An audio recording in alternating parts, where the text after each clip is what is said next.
Well, welcome to 2017, everyone. All in all, 2016 turned out to be a great year. More importantly, a very consistent and stable one. Today, I'll briefly go over last year's numbers and delve right into our typical monthly update. So let's talk about 2016 now. We sold 30,658 homes last year. This was a 7% increase over 2015 when we sold 28,691 homes. Now, let's switch from home values for a minute. This is where it gets really interesting.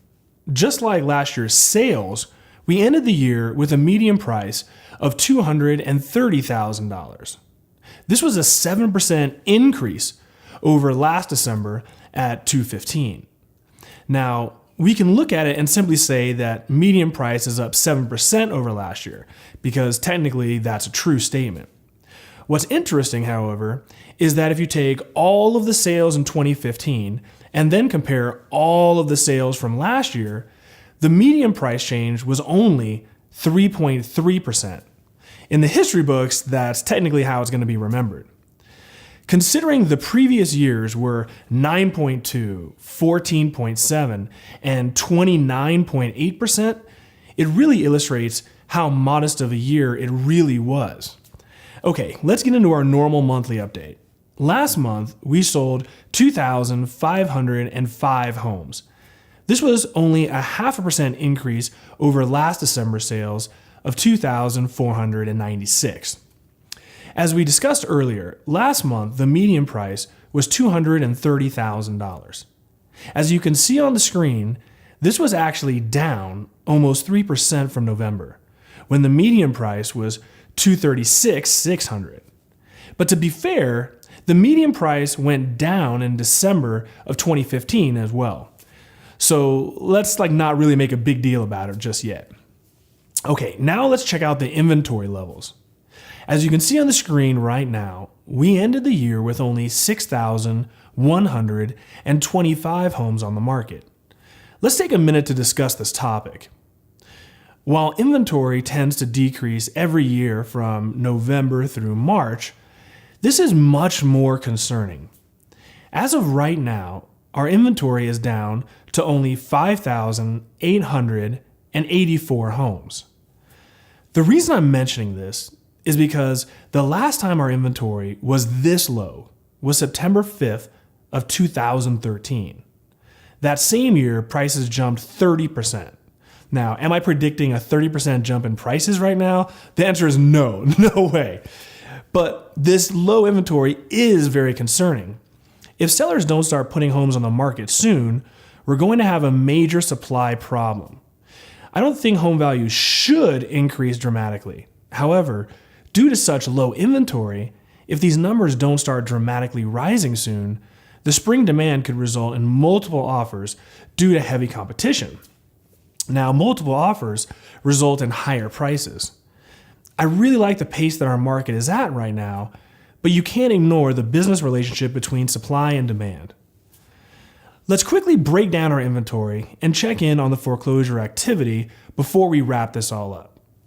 On the screen now, you can see that 6.6% of our inventory are short sales, 3.3% are foreclosures, and just over 90% are traditional sales.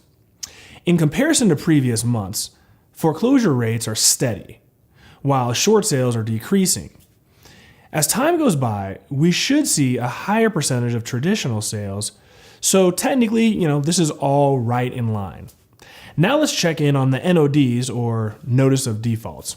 As always, the county is well behind, so we only have full numbers for November.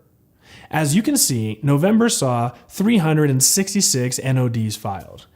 This is by far the lowest number I've seen since I started tracking back in 2012. Like I've said for the past couple years, I still check the numbers, but don't expect any wave of foreclosures to hit us anytime soon. Well, let's wrap this up. We saw a healthy gain in median prices last year, despite median prices dropping a bit last month. Sales are steady, but inventory levels have depleted to a disturbing level. So what does this all mean for us? Well, as I mentioned earlier, my main focus right now is on inventory levels. If you're looking to sell, right now might be a great time to jump out since there's very little competition out there. If you're looking to buy, you have multiple reasons to be concerned right now though. First has to do with interest rates.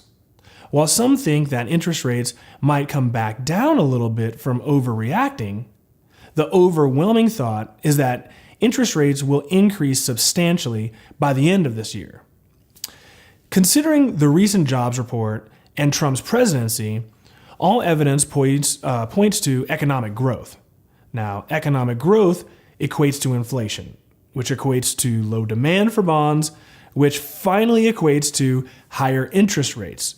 So pretty much bet the farm on higher interest rates by the end of 2017.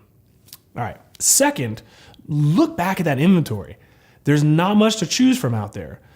Looking back at last year, 11 out of 12 months saw substantial increases in sales.